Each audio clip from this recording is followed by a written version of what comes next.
बच्चों इस वीडियो में हम लोग एमसीक्यू करेंगे of chapter light reflection and refraction.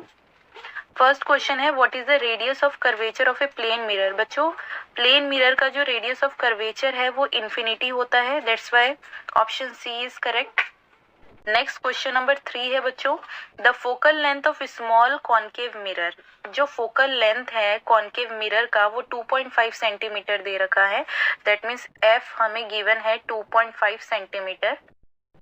In order to use this concave mirror as a dentist, अच्छा अब क्या है, इस कॉन्केव मिरर को कौन यूज करेगा, डेंटिस्ट यूज करेंगे। अगर तो हमसे पूछा गया है जो डिस्टेंस है टूथ का मतलब दांत का और जो मिरर है कॉन्केव मिरर, दोनों के बीच में डिस्टेंस कितना होना चाहिए कि जो डेंटिस्ट है उन्हें प्रॉपरली जो टूथ है वो सही साइज का उन्हें दिखे, प्रॉपरली उन्हें दिखे। ठीक है, तो आपको पता होना चाहिए कि कॉन्केव मिरर में जो इनलार्ज इमेज जो बनती है वो कब बनती है, जब जो ऑब्जेक्ट है with in the focus present होगा तब। ठीक है, तो यहाँ पे जो फोकल लेंथ है बेटा वो कितना दे रखा है, फोकल लेंथ मीन्स पोल से फोकस तक का जो डिस्टेंस होता है उसी को फोकल लेंथ कहते हैं। तो अगर फोकल लेंथ 2.5 सेंटीमीटर दे रखा है तो हमें ऑब्जेक्ट कहाँ रखना है, फोकस से पोल के बीच में रखना है। तो जो डिस्टेंस है मिरर और टूथ है उसके बीच में डिस्टेंस जो है वो फोकस और पोल के बीच में होना चाहिए। तो यहाँ पे जो आंसर होना चाहिए वो लेस देन 2.5 सेंटीमीटर होना चाहिए बच्चों। तो accordingly option D is correct, that is 1.5 centimetre, क्योंकि 2.5 सेंटीमीटर से जो कम का डिस्टेंस जो दिख रहा है वो क्या है, या आप कह सकते हैं विद इन 2.5 सेंटीमीटर जो डिस्टेंस दिख रहा है वो है 1.5 सेंटीमीटर। नेक्स्ट क्वेश्चन नंबर 4 बच्चों, the speed of light in a transparent medium दे रखा है 0.6 times as that of its speed in vacuum. What is the refractive index, what is the refractive index of light in medium. ठीक है ना, तो यहाँ पे आपको रिफ्रैक्टिव इंडेक्स पूछा गया है और रिफ्रैक्टिव इंडेक्स का फॉर्मूला बच्चों आप लोग को पता है, n equals to speed of light in vacuum upon में speed of light in medium. ठीक है, और स्पीड ऑफ लाइट जो है वो आपको क्या बताया गया है मीडियम में, that is 0.6 time that of it's vacuum. तो हम बोल सकते हैं जो v है वो किसके बराबर है, 0.6 c के बराबर है। और c तो यहाँ पे है ही बच्चों, तो c से c आप कट करेंगे और ऊपर क्या आ जाएगा आपका 1।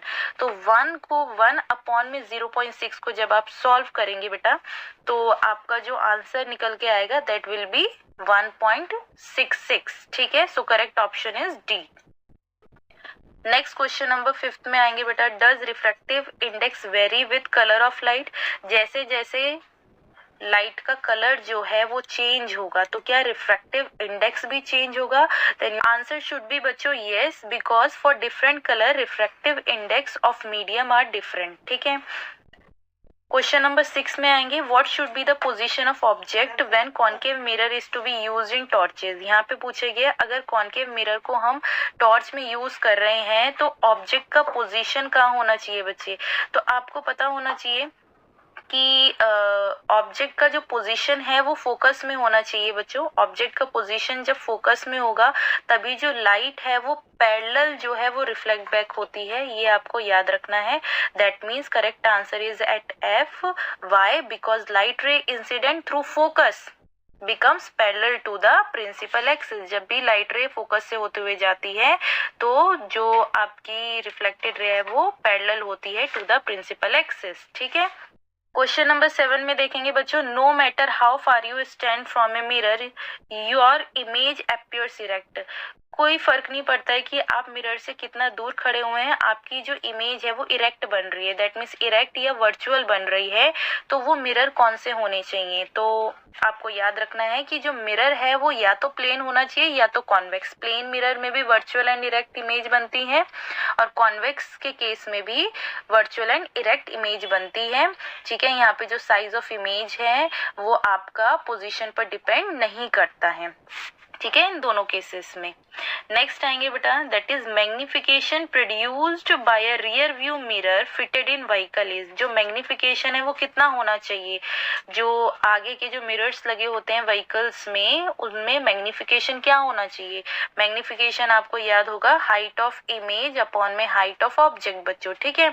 अगर मैग्निफिकेशन की जो वैल्यू है वो अगर ग्रेटर देन होगी, ठीक है, या इक्वल्स टू होगी 1 की, तो उस टाइम में आप क्या बताएंगे, जो इमेज है उसका साइज जो है वो बहुत ज्यादा बड़ा होता है कंपैरेटिवली ऑब्जेक्ट के, या तो बराबर होगा, ठीक। तो इसीलिए क्योंकि हमें रियर व्यू मिरर में जो पीछे से जो पब्लिक आ रही है, जो व्हीकल्स आ रहे हैं, पूरा हमें ब्रॉड व्यू एक छोटे से मिरर में चाहिए होता है, तो that means size should be smaller, ठीक है। तो उस टाइम में मैग्निफिकेशन आप याद रखेंगे कि लेस देन 1 होना चाहिए। रियर व्यू मिरर में जो मैग्निफिकेशन है वो लेस देन 1 होना चाहिए हमेशा, ठीक है। सो करेक्ट आंसर इज बच्चों option C. Next question number 9 है, you are given water, mustard oil, glycerine and kerosene. हमारे पास 3 टाइप के लिक्विड दे दिए गए हैं, वाटर है, सरसों का तेल है, ग्लिसरीन है, केरोसिन है।